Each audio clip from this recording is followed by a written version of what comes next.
Ta-da! Good morning and welcome to the Wood Junkie, not Billy. So this is our channel and it's my first ever video, so please be kind. So I'm just getting some wood out here. I'll put the sled down. It's a blooming long piece of wood this is. I'll just get that there, he's left all his junk in way. Just going to measure it to cut it into more manageable chunks to put through the miter saw.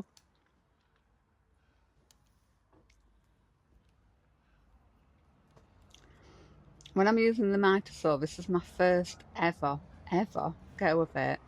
I'm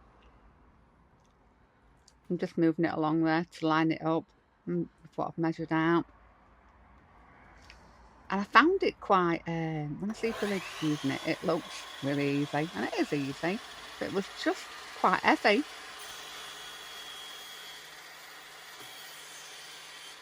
So if I look a bit nervous, it's because I've never used it before, but I quite liked it. So I enjoyed using the saw. Again, we're measuring up using the piece of wood that I cut as a reference. And my second ever go.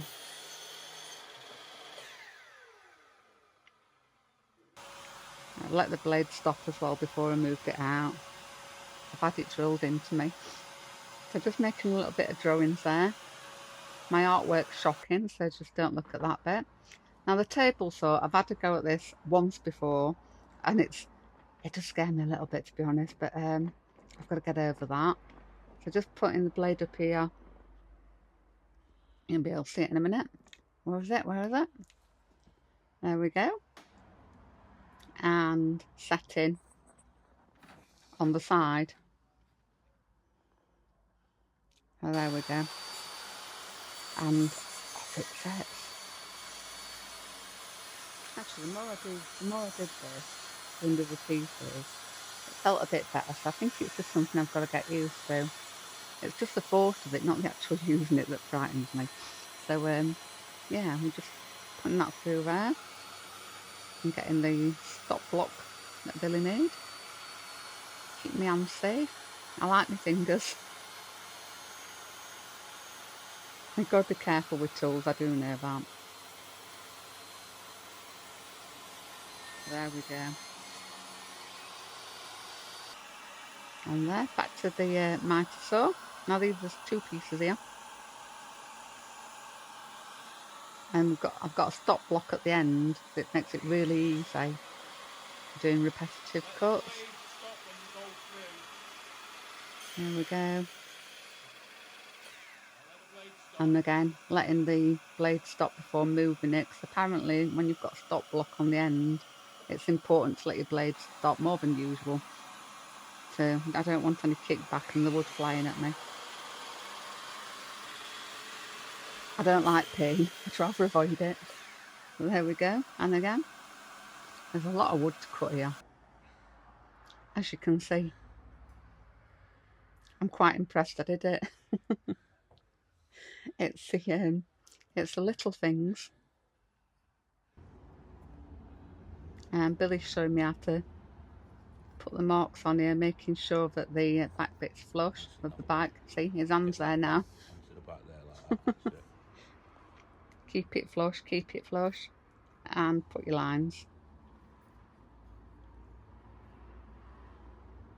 Now you've probably seen Billy made one of these, oh gosh, months ago, and I loved them, and I thought, you know what, I'm going to have a go at doing that, Christmas presents and the family. So we've got these, just marking the centre, using the dot punch, and again, I need two hands to do this. I might look big, but I'm not. Look at that strength. So yeah, I'm just getting the calipers to measure the tea light I'm using. See what size that forcing bit I need. It's 40mm.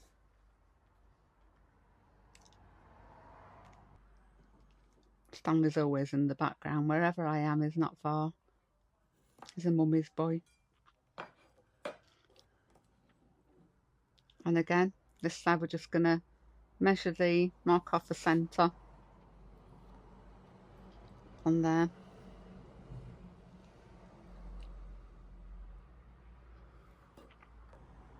And use the punch to put an hole in the centre of it. Done. Got my forcing a bit. That's going in the drill press. Which again, this is just testing the depth, see how deep I need to go with them.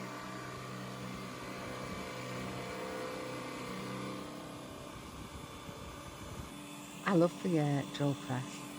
That's quite therapeutic. And there you go, it fits. So now I've got that all set up. Got a stop block on the end again. And it seems like I've got 10,000 holes to do, but you know what, I quite enjoyed this. This is really nice. It's so easy with the drill press. Again, after every time I pop the tea light in to make sure that the depth were right on them all. Takes a second to do. Got my blower to make sure I've got rid of all the bits so that it's not getting stuck and it's all accurate. So after every one I did that, I blew the bits away. And down again. This is something that if I can make it, anyone can make it. And this stick, I don't know what it is, this little stick of magic. Watch this. It cleans the sandpaper. How cool is that? I do like that. I'll get those to pop a link in the description. It's on I just bought it off Amazon, but it lasts forever. I'm just using the oscillating sander. Never used this before. Now what I found with this, it's brilliant, you have to do the sides and edges, but doing the face and the back of it, it's not so good. I think the grit on the sandpaper is not that needs to new. So I'm having to use the least posh sander here. I've got the good sander, just to do the fronts and backs, to clean them up. It weren't getting the pencil lines out, if that makes sense. So making sure I've got a good sand, a good keeper when I put the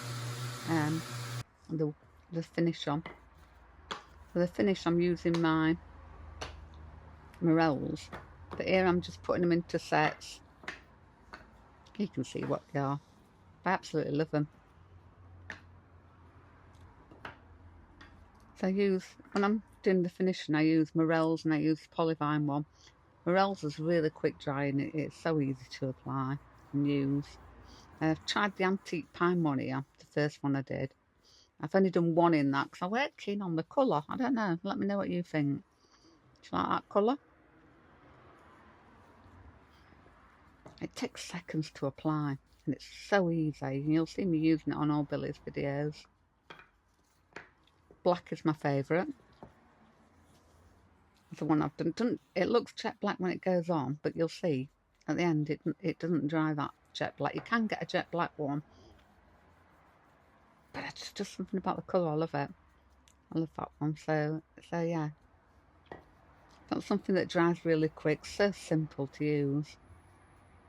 The hardest bit is going in the old things. There you go, all done. What do you think? Let me know in the comments, and please consider liking my video and subscribing, and let me know if you want to see me have a go at something else. It might not be perfect, not the expert, but it is very first time. So thank you very much for watching. Let me know what you think. Any hints, tips, let me know in the comments, and I'll answer you right back. Have a lovely evening.